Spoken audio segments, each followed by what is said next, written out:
Hi everybody, thank you so much for tuning in. My name is Dan Pardo, and this is Pardo's Turn, my weekly Wednesday web series where I analyze a classic show tune from a music director's point of view, and with the help of a special guest, perhaps shed some light on what makes the gems of our musical theater canon so great. For the past week, I have been in Toronto music directing a workshop of a new show called Wally Flynn, written by the multi-talented Stephen Gallagher and one of my closest friends and collaborators, Eli Bolin.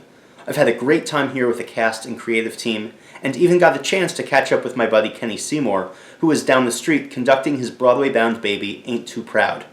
On today's show, I am so happy to introduce Wally Flynn himself, Drew Davis. At just 14 years old, Drew has a resume that would rival most seasoned vets, appearing opposite such Hollywood stars as Taraji P. Henson, Ethan Hawke, Ava Longoria, and Forrest Whitaker, though he's probably best known for his extensive voice acting, notably the title character of Just in Time and Marshall on Nickelodeon's popular Paw Patrol. Hang on, Chase. Must be my allergies acting up. We'll know soon enough. Thermometer! Say He just finished filming 51 episodes of Big Top Academy and has been seen on stage in a number of productions, including Les Mis, Matilda, and the world premiere of The Hockey Sweater, which incidentally I did the copyist work for. One of his current dream roles is Evan in Dear Evan Hansen, so on today's show, we're going to dig into the song For Forever. I love seeing how different abstract concepts are musicalized in songs, and when it comes to the topic of forever, Benj, Pasek, and Justin Paul have two main strategies. Big, open chords with unresolved suspensions that sound like you're looking through a thick fog towards the horizon, and folk rock grooves with running 16th notes, like a perpetual motion machine that would sooner fade away than stop altogether.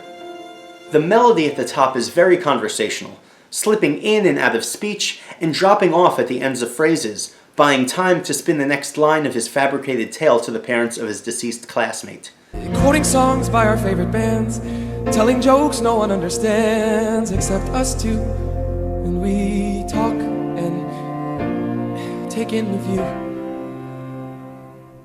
The lyric spurts and sputters, walking the line between a sociopath who's good at thinking on his feet and earnest nostalgia.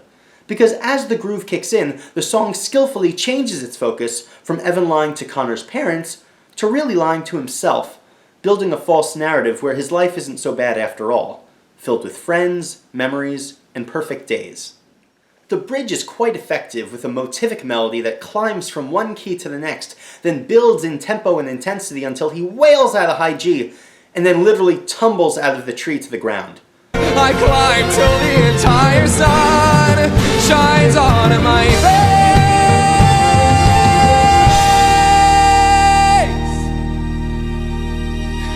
and I suddenly feel the branch give way. The lyric is self-aware and instructive in this regard. One foot in front of the other, one branch and then to another. I climb higher and higher. I climb till the entire sun shines on my face, and I suddenly feel the branch give way. The marriage between music and lyrics here make the storytelling crystal clear, so we can be there with him right inside the moment of his lie. Like opening his eyes for the first time, the final chorus begins suddenly in a new key.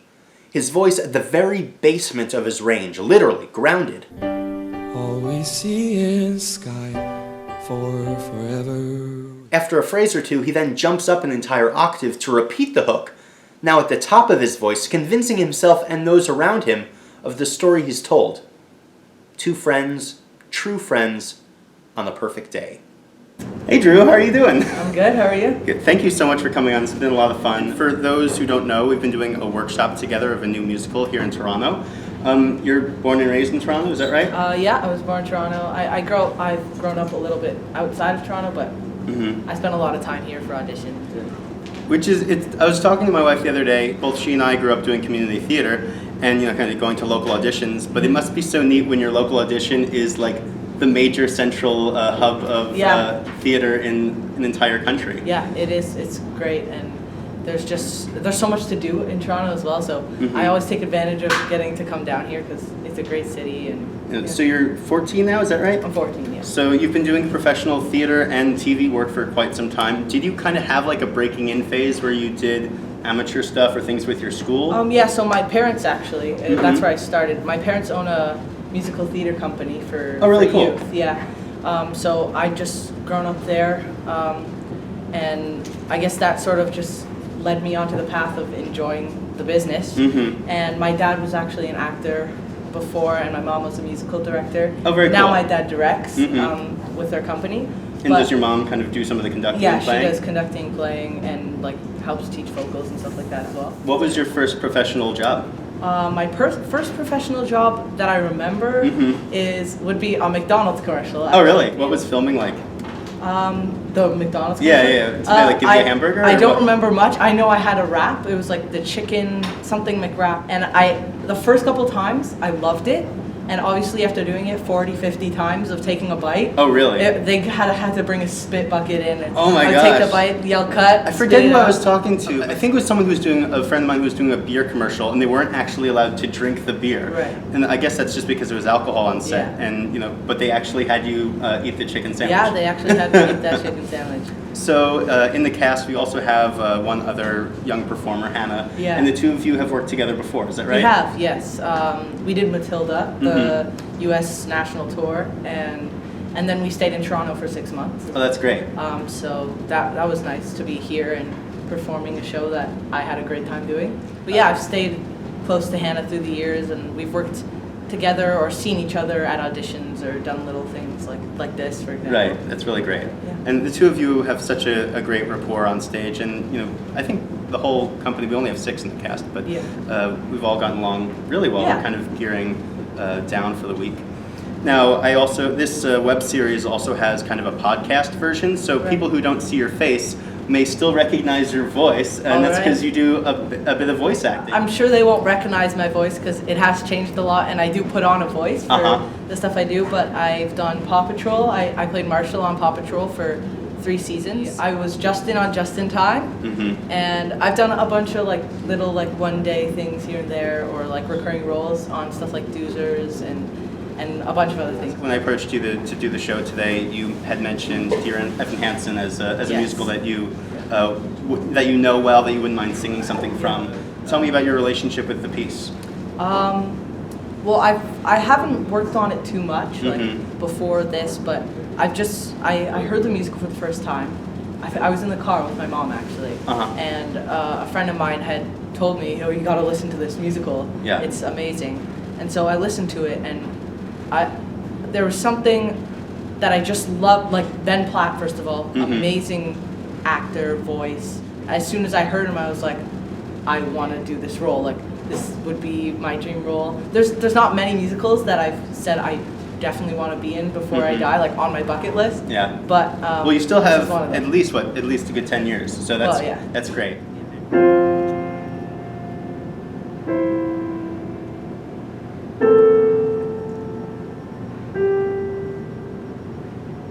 End of May or early June, this picture perfect afternoon we share. Drive the winding country road, grab a scoop at a la mode, and then we're there. Open field that's framed with trees, we pick a spot and shoot the breeze like buddies do. Quoting songs by our favorite bands, telling jokes no one understands except us two. And we talk and take in the view. All we see is sky for forever. We let the world pass by for forever. Feels like we could go on for forever this way. Two friends on a perfect day.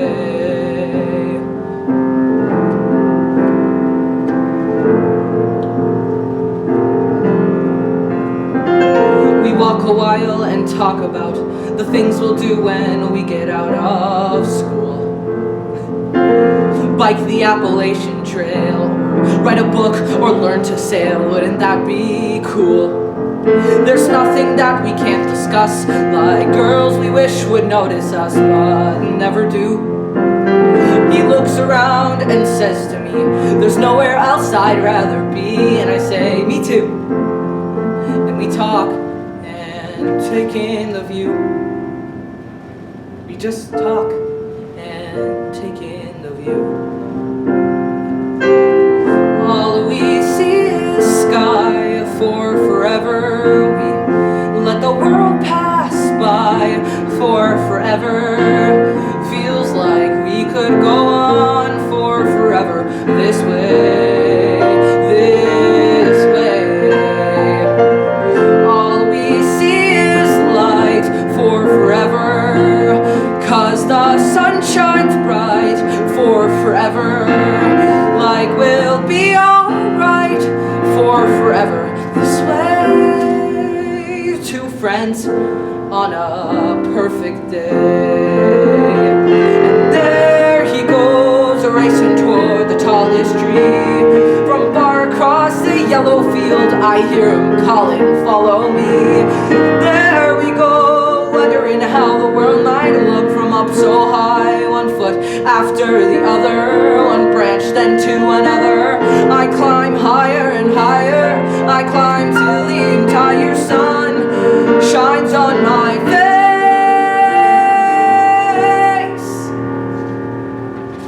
Then I suddenly feel the branch give way.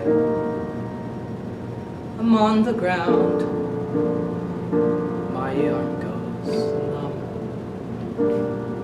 I look around and I see him come to get me. He's come to get me. And everything's okay. All we see is sky for forever. Let the world pass by for forever.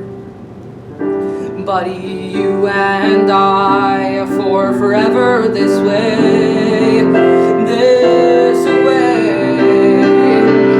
All we see is light, 'cause the sun burns bright. We could be alright for forever this way. Two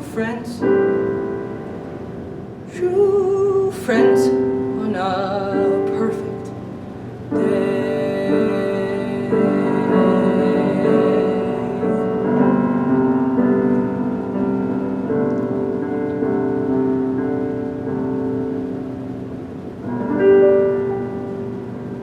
What's it been like working on a new piece like this with all the changes we've had throughout the week? I mean, it's very different to just coming in, learning your stuff, and doing a show. I've done one other workshop before, and it's just an amazing experience. I did a Jacob Tutu down with YPT, actually, not too far from here. It's really interesting to be able to have input in how the show like turns out. Yeah. You know? And it's demanding for sure, especially playing such a like big role like this. I mean, everyone's kind of here all the time because it's a reading. Yeah. But you have how many songs? At least what, 3 or 4? 3 solos. Yeah, 3 solos plus a duet. You know, several duets. So do you go to a regular school here in Toronto, or? Well, I'm not directly in Toronto, but outside of Toronto, I do go to just a regular art school or anything like that. Do you feel like, despite that kind of general education setting, you're still going to pursue acting professionally as an adult? I hope to. I mean, I'm only in grade 9, so a lot can change. Do you have a preference as it stands now between stage and TV? I think I enjoy doing film more, only because it's less nerve-wracking, and not so much to the point where like I'm not nervous on stage or anything like that. But it's less stressful to know that you only have one shot every single time. In TV and film, if you mess up, you say sorry. Anything else on the horizon that you'd like to promote or talk about? Watch Big Top Academy. Big Top Academy. It's on YouTube if you can't get it, if you're watching from somewhere else other than Latin America or Canada. Well, this conversation was awesome, Drew. Thank you so much for coming on. Keep your eyes peeled for Big Top Academy, and if you like this episode of Pardo's Turn, make sure you give us a big thumbs up, like, comment, share, subscribe. We'll see you next Wednesday. Bye. Bye. He looks around and says to me, there's nowhere else I'd rather be. And I say, me too.